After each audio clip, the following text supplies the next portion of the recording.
She did nothing wrong. She was loyal. She was present. She was kind. She gave him everything he said he wanted. And one day, without warning, without explanation, without a single fight, he pulled away. Not to another woman, not because of a crisis. He just dimmed. The calls got shorter, the effort disappeared. The man who once pursued her like she was the only woman alive suddenly looked at her like she was a furniture he had stopped noticing. And the question that's been eating her alive ever since, what did I do wrong? The answer, nothing. And that's exactly the problem. And this is what makes this pattern so psychologically devastating. She runs the audit, checks every box. Why was I not attractive enough? She was, of course. Was I too needy? She wasn't. Was I not supportive enough? She was more than enough. Every metric she measures herself against comes back clean. And yet he's gone. Not physically, emotionally. The man who chose her is now enduring her, and she cannot find the flaw because the flaw was never in her. It was in a dynamic she did not know she was building. A dynamic where being good, consistently, reliably, endlessly good became the very thing that made him stop wanting her. So today I'm going to explain exactly why men lose interest in good women. The neurological trigger, the pattern most women accidentally create, and the 5 signs it's already happening. So here's the pattern. In the beginning, he pursued her because she was a challenge, not a game, a genuine challenge. She had a life, she had standards, she had a world that existed before him and would exist without him. His brain classified her as high value, not because she performed value, but because access to her wasn't guaranteed. And that uncertainty, that gap between wanting and having, activated his dopaminic pursuit system. He did not just like her, he was driven toward her, neurologically compelled. Then she committed fully. And in her commitment, she removed every variable that his pursuit system needed to function. She became fully available, fully predictable, fully devoted, and his brain, which was wired to pursue what it doesn't fully have, quietly recategorized her. From pursuit to possession, from challenge to certainty, from someone he was driven toward to someone he simply had. And having doesn't activate desire, pursuit does.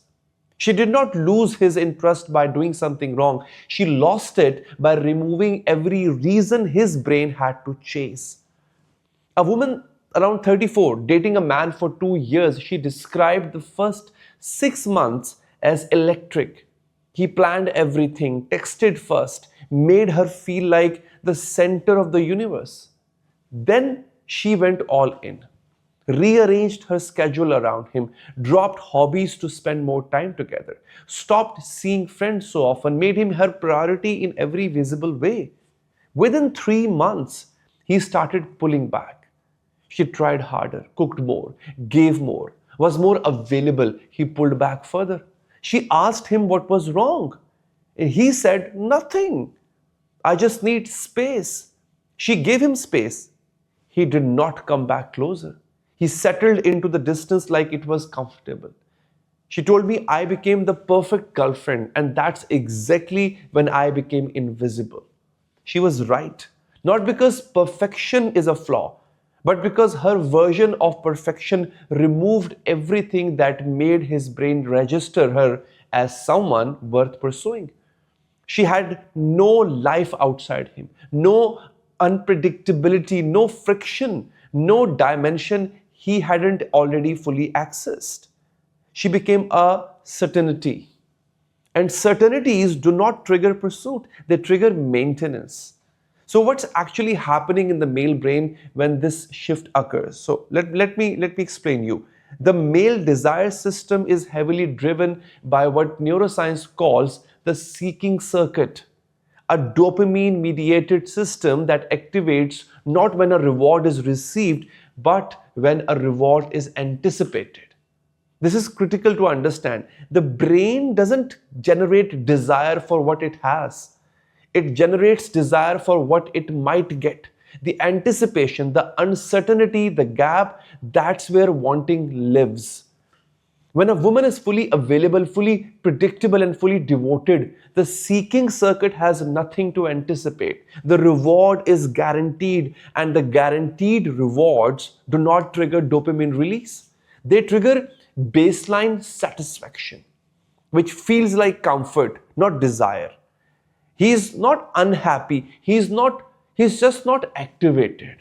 And the difference between comfort and activation is the difference between a man who stays and a man who wants to stay. There is a second mechanism at work, what psychologists call the perceived value through scarcity. This isn't manipulation, it's neurological reality. The brain assigns higher value to resources that are scarce, few, and lower value to resources that are abundant. When a woman's time, attention, affection, and emotional energy are unlimited and unconditional, the brain unconsciously devalues them. Not because they are not valuable, because the brain's appraisal system doesn't evaluate based on objective worth, it evaluates based on availability. And unlimited availability, regardless of quality, signals low scarcity, which signals lower neurological value, which reduces desire. This is why men often lose interest in the women who give the most and remain captivated by women who give less but maintain higher scarcity. It's not that men want to be mistreated, it's that the male desire system is calibrated to pursue what isn't fully captured. And a woman who gives everything immediately, unconditionally, without reservation, has been fully captured before the pursuit system has completed its cycle. So there are 5 signs he is losing interest in you. Not because you are not enough, but because you became too available. Sign number 1, his effort has collapsed, but his presence has not. He's still there, still texting back, still showing up, but the effort that used to be automatic, the planning, the initiating, the pursuing has flatlined. He went from chasing to coasting. And coasting isn't interest, it's inertia. A man who is interested invests energy. A man who is coasting invests proximity. And those two things feel completely different to the woman receiving them. Sign number 2, he responds to you but never initiates. You text, he replies. You suggest plans, he agrees. You bring up conversations, he participates. But if you stopped initiating tomorrow, everything between you would go silent. Not because he left, because he never had to reach. You were always already there. And a man who never has to reach for you is a man whose desire system has gone dormant. He's not rejecting you, he's just not pursuing you. And in the male neurological framework, those produce the same result. Sign number 3, he is more energized by new stimuli than by you. A new project at work lights him up. A new friendship gets his full attention. A new interest consumes his weekends. But you, the person who should be the primary source of emotional and physical activation, generate nothing new. You have become the constant.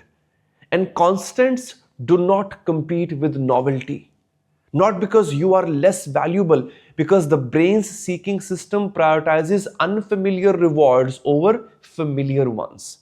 You are not losing to someone better, you are losing to something newer, something new. And that distinction matters because the solution isn't to be better, it's to be less predictable.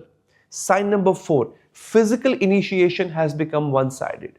You reach for him, you initiate closeness, you create the physical movements, and he allows them, but doesn't generate them. The difference between allowing and generating is the difference between tolerance and desire. A man who desires you doesn't wait for you to create that moment. He creates it. If he has stopped creating, his body has followed where his pursuit system already went, and that too into dormancy. Sign number 5, you feel like you're performing to keep his attention. Very important. This is the deepest sign. You have started trying harder, being funnier, being sexier, being more accommodating, doing more, giving more. And none of it lands because you are not dealing with the deficit of effort. You are dealing with the deficit of pursuit activation. And no amount of performance reignites a system that went dormant because it ran out of things to chase. You are not failing at being enough. You are failing at being unreachable. And unreachable is, in small, healthy, sustainable doses, is the one thing his desire system needs and you stop providing. Here's the truth no one tells good women. Your goodness was never the problem. Your generosity was never the flaw. But your availability, total, unconditional, unlimited availability, was the thing that neurologically disarmed the very system that made him want you. You didn't lose him by being bad. You lost him by being so completely, thoroughly present that his brain had nothing left to anticipate. And the cruelest part, he doesn't even know why he lost in trust. He can't name it. He just feels different. He just needs space. He just isn't sure anymore because the shift did not happen in his conscious mind. It happened in his neurochemistry. And neurochemistry doesn't explain itself. It just acts. So if this is your pattern, the repair is not about being less loving. It's about being more full. There is a difference. Less loving means withdrawing affection as a tactic. More full means rebuilding a life that doesn't orbit entirely around him. Reactivate the things you dropped, the friendship, the hobbies, the ambitions, the parts of your identity that existed before he entered the picture. Not as a strategy to get him back, as a reclamation of who you actually are. Because the woman he was originally drawn to wasn't the one who gave him everything. It was the one who had a full life and let him into part of it. Be present, but not permanent. Be loving, but not limitless. Be available, but not ambient. Let there be a version of you he hasn't fully accessed, a dimension he has to wonder about, a part of your world that exists without his name on it. That's not game playing. That's self-respect with boundaries. And self-respect with boundaries is the single most attractive quality any human can carry. If you have been the good woman who gave everything and got fading interest in return, hear this. You were never too much. You were never not enough. You were just too fully given to someone whose system needed something left to reach for. The answer isn't to be less. It's to be yours. Fully, unapologetically, completely yours, with a life so rich that being with you is a privilege, not a guarantee. With a presence so complete that he has to stay sharp to keep up, not coast because you have already done the work. The men who lose interest in good women don't deserve bad ones. They need whole ones. Women who love fiercely but never lose themselves in the process.